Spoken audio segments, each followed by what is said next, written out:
Welcome to The Explainer. Today, we're diving into something that is quite literally mind-bending. For decades, highly trained military personnel all over the globe have been reporting encounters with mysterious flying objects that just flat out defy the known laws of physics. We're going to break down the data from a few of the absolute most compelling cases on record. Really ask yourself for a second, what happens when highly trained pilots, literally some of the most credible, observant witnesses on the planet, see the impossible? We're not talking about casual stargazers here. These are military professionals trained to identify and track airborne threats. The fact that top-tier military sensors and these incredibly trained observers are suggesting our fundamental understanding of physics might be incomplete, that raises the stakes enormously. So let's dive right in and look at the actual details of these jaw-dropping encounters. All right, first up, let's look at incidents at nuclear facilities. This brings us to a really extraordinary sighting from 1995.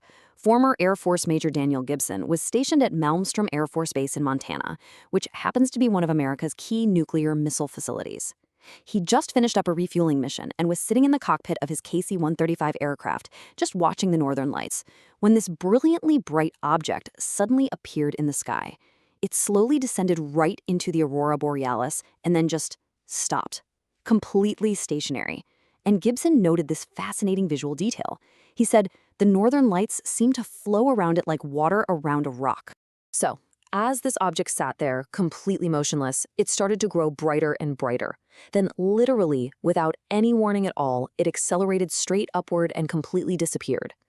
Gibson was unequivocal about this. He stated that it was unlike any aircraft, satellite, meteor, or space station he had ever laid eyes on during his entire career. And this sighting is actually a part of a much larger historical pattern. What makes Gibson's 1995 encounter so intriguing is Malmstrom's long history. Way back in 1967, military personnel at that exact same base reported a glowing red object hovering nearby. And shortly after that object showed up, 10 nuclear missiles reportedly became completely inoperable for totally unknown reasons. Researchers are still fiercely debating whether these incidents are connected and why so many of these unexplained sightings seem to cluster right near our nuclear facilities. Moving on to our next pattern, the glowing orbs. Fast forward a bit to 2019. A commercial airline pilot flying off the coast of Chile noticed something really bizarre. This strange, incredibly bright orb just pacing his aircraft at an altitude of 35,000 feet. The pilot actually managed to pull out his phone and record it, and the footage revealed a glowing sphere that seemed to be encased within another sphere. And to add a massive layer to this mystery, just 2 days prior, a nearly identical object had reportedly been spotted hovering right over Peru's largest airport.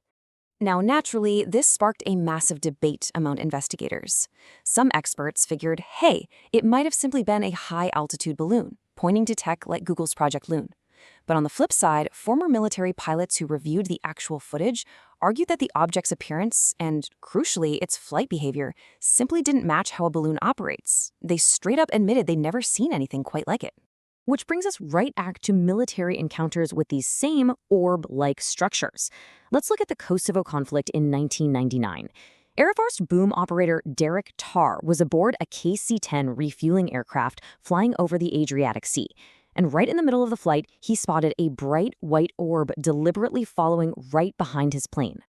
Now, according to Tarr, this wasn't just casually drifting. He said the object was performing these rapid, incredibly erratic movements, literally bouncing in different directions at speeds that completely defy logic. Then, in an absolute instant, it shot straight upward and vanished. To Tarr, it was, quite simply, the fastest thing he had ever seen. Its agility completely blew away the capabilities of any conventional aircraft. All right, next up, let's talk about the giant black triangles. Because mysterious orbs are definitely not the only unexplained phenomena in our skies. Over the last 4 decades, thousands of witnesses globally have reported seeing massive, totally silent triangular craft. To really understand this, let's look at an account from the 1991 Gulf War in Saudi Arabia. A witness, identified in reports just as JT, had a remarkably close encounter. He was standing outside shortly after sunset when he noticed 3 distinct orange-white lights right above him, forming an absolutely perfect triangle. And here is where the details get truly wild. The object was moving at a relatively low altitude, but it possessed completely impossible flight characteristics. There was absolutely zero engine noise, no visible wings, and no signs of any conventional propulsion systems, like no exhaust, no heat trails, nothing. It just drifted silently across the sky, leaving JT standing there in complete disbelief. Literally just 1 year later, in 1992, Navy intelligence specialist Michael Villa reported a strikingly similar encounter. This time it happened right over the Persian Gulf. Villa was aboard a Navy warship when he witnessed a massive, solid black triangular craft equipped with glowing lights at each of its corners, flying directly over his vessel. The physical details he reported are just unforgettable. The object produced a strange, low-frequency vibration you could actually feel in your chest, yet it left no contrails and made none of the noise you'd expect from a normal aircraft of that immense size. But the most terrifying and perplexing detail, especially for an intelligence specialist, no radar signature. You have this massive craft hovering directly over a highly sophisticated U.S. Navy warship, and the radar system saw absolutely nothing. To Villa, it was beyond any aerospace technology he had ever encountered. So let's break down the impossible physics of all this. When investigators study these disparate cases, from Montana to the Persian Gulf, from 1967 all the way to 2019, they aren't just looking at isolated stories. They're looking for patterns. And those patterns, they are undeniable. Across decades in vastly different locations, the exact same characteristics just keep popping up. These objects appear capable of instant acceleration from a dead stop. They reach extreme speeds. They make sudden direction changes that would literally tear any conventional aircraft to shreds and completely crush a human pilot with the G-forces. Simply put, they consistently display flight behavior that goes way, way beyond known aircraft technology. Which leaves us with these massive unsolved puzzles in the sky. The core takeaway from everything we've looked at today in this explainer is this. We have highly trained, deeply credible military personnel continuously reporting and sometimes actually recording encounters that they simply cannot explain. So what are we actually looking at here? The possibilities are all pretty profound.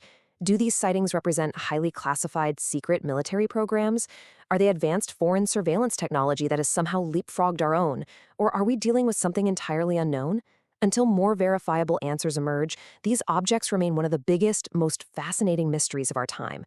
So, I gotta ask you now, based on the evidence and the sheer consistency of these military reports, what do you think these mysterious objects actually are? Are we looking at secret tech, a foreign surveillance breakthrough, or something just completely beyond our current understanding? Let us know your theories in the comments below. Keep asking questions, keep seeking those structured explanations, and thanks so much for joining me.